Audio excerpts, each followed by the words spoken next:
Hello, welcome back to IELTS with Will. Now we're going to look at a task 2 writing, and specifically we're going to look at how to write introductions and conclusions. Let's go. In this video we want to understand what makes strong IELTS task 2 introductions and conclusions. And of course, here comes the passive again. We want to use passive voice and formal expressions effectively in them.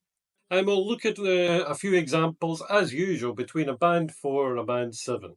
And we'll try to apply this if we can. So what makes a good introduction to a task 2? Well, first of all, don't be too long with your introduction. It has to be brief and direct, like 2 sentences max. That would be good. Paraphrase the topic clearly and quickly. And end with a little thesis statement, which means in IELTS, it's your opinion, basically.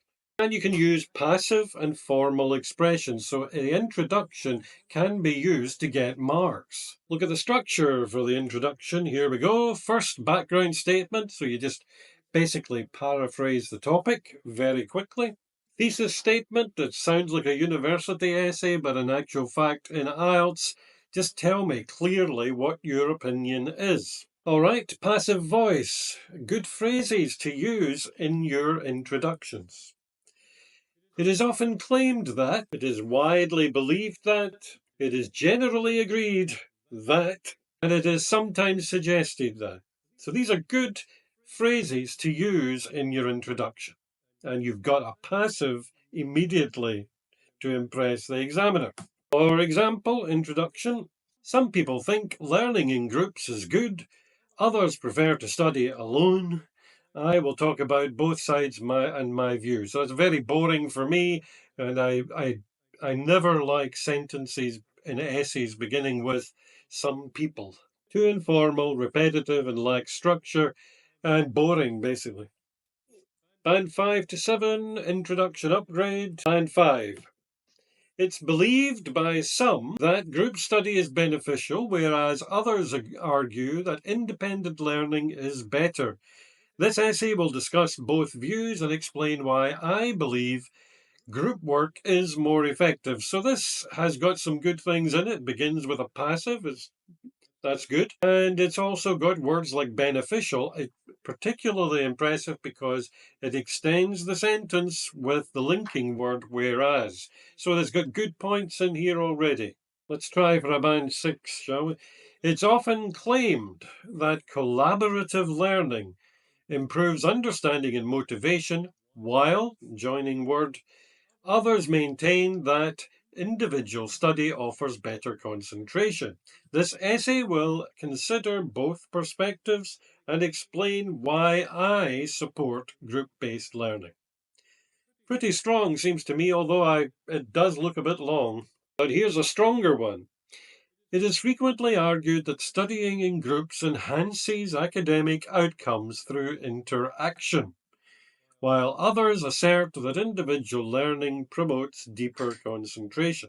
This essay will examine both perspectives before concluding that group study provides greater educational value.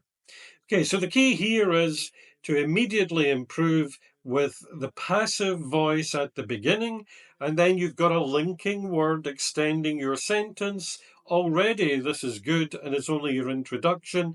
And then, of course, you've got better vocabulary throughout and a better way of explaining what you think. So you don't just say, I think this or I believe this. This essay will examine both perspectives before concluding that group study provides greater educational value. What's very important, that last part, not just avoiding saying think and believe, but it avoids saying I, which makes it more formal. What makes a good conclusion then?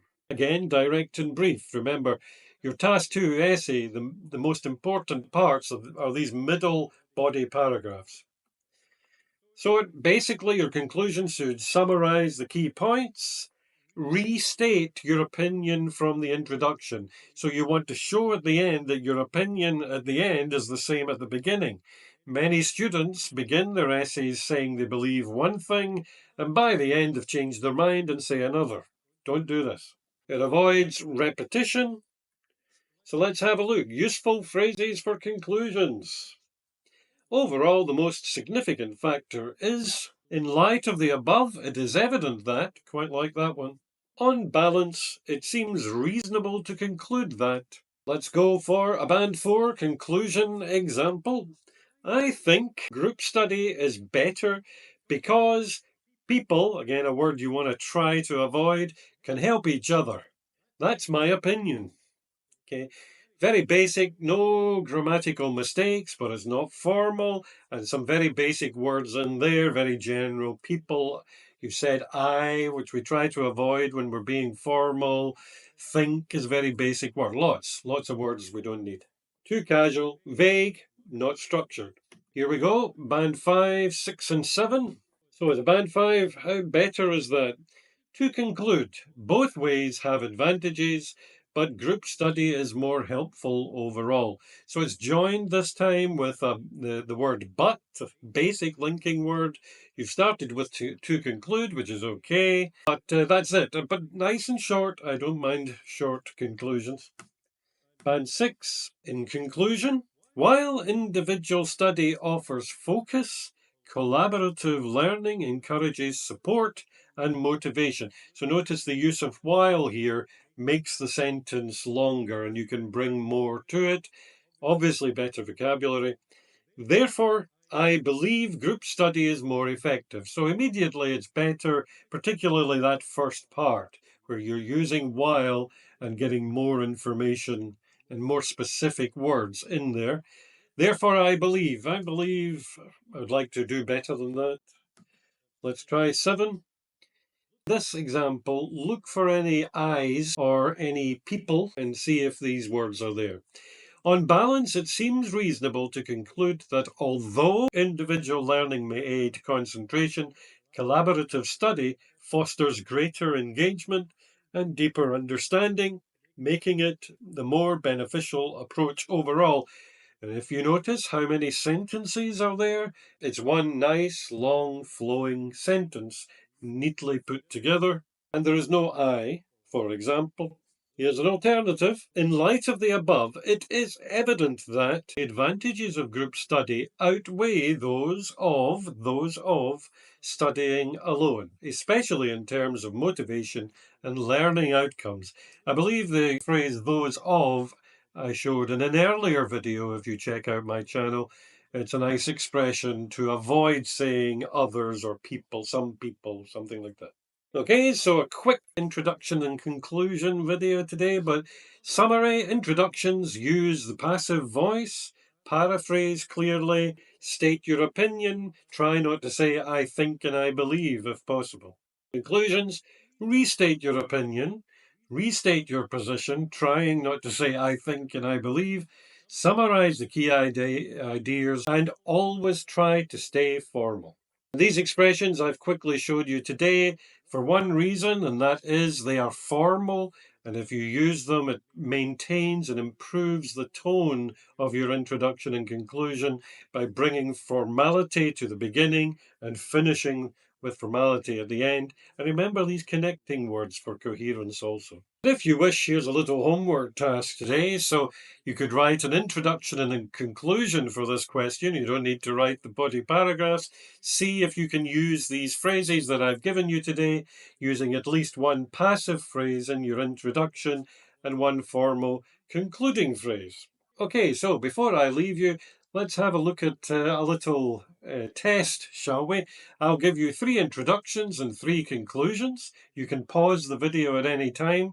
Look at them and try to say which introductions and which conclusions go together for the same answer to this question. The question is, some people think that children should be allowed to use mobile phones whenever they want, while others believe their use should be strictly controlled. Discuss both views, give your opinion. Okay, so what kind of introductions do we have? Here's introduction A, you can read it. Introduction B, introduction C. So these are 3 different essays and 3 different beginnings to 3 different essays. Here are 3 different conclusions. I think children using phones anytime is bad. Parents should decide when they can use it. So what does the language sound like there? What level do you think that is? Conclusion 2. In light of the above, it is evident that while digital literacy is crucial, unregulated phone use can be harmful. Therefore, a balanced approach is essential. And finally, to conclude both views of points, but I believe children should not use phones without rules.